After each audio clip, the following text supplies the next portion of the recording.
Hey all, and welcome back to the Car Secrets channel, where today we're going to explore the Lexus Technical Service Bulletin 0056-23. What this bulletin addresses is a hesitation when accelerating from a stop in the new generation Lexus RX350.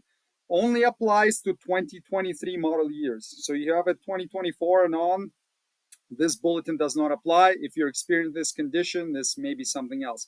But what it addresses specifically is hesitation when accelerating from a stop. So you're sitting at a stop sign or at a red light, light turns green, you give it gas and it's not going, and then it starts going after some time, right? So there's a delay in acceleration or non-linear acceleration. So you're pressing the throttle steadily, but maybe it kind of jerks a little bit or bucks, or it there's a delay, right? So those two things right there are addressed by performing the repair in the service bulletin. The repair is quite straightforward. It's just a software update. So they recalibrate the engine control module, and that fixes this hesitation or acceleration delay. Now, this is a service bulletin, not a recall. So that means that your vehicle has to be within warranty and has to be exhibiting the condition described in this bulletin for them to repair it right under warranty. The warranty in this case is the emission warranty, which is nice. It's a long one. That's the 8 years or 80,000 miles from the delivery date or the vehicle in service date, not the production date. What they do is reprogram the engine control module, also known as the powertrain control module, and the time that it pays the tech is zero point 0.7 hours. If you're doing this outside of warranty, you may get charged more. Just be aware of that because warranty time is usually cut sometimes in half for what the actual job takes. The parts information is irrelevant. These are just the parts for the engine control module, but it doesn't get replaced as part of the procedure, so it doesn't matter. And here are the tools and supplies. So this is a battery charger. You have to keep the battery voltage up while doing the reprogram so as not to crash the ECM. And the tech stream is the scan tool that the manufacturer dealership uses to check for codes and perform software updates.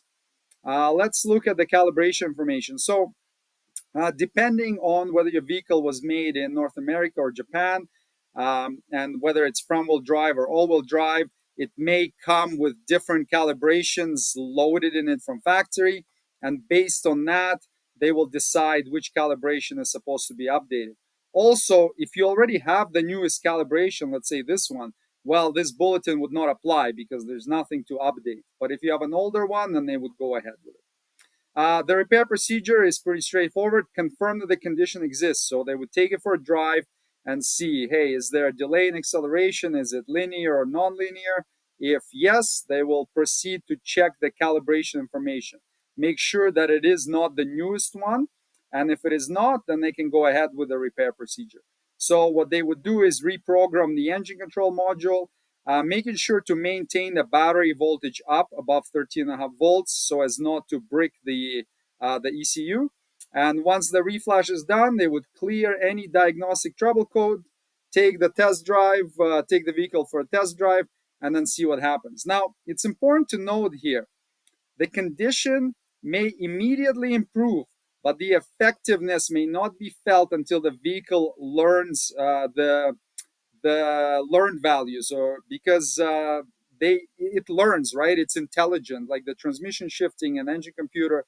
As you're driving, it kind of gets used to your particular driving style. So don't expect things to change immediately necessarily. It might take a few days or a week of you driving around town for it to improve significantly. So there you go. That's the repair for this particular problem. Hopefully this information was helpful to you, and I look forward to seeing you on the next episode. Thanks for watching.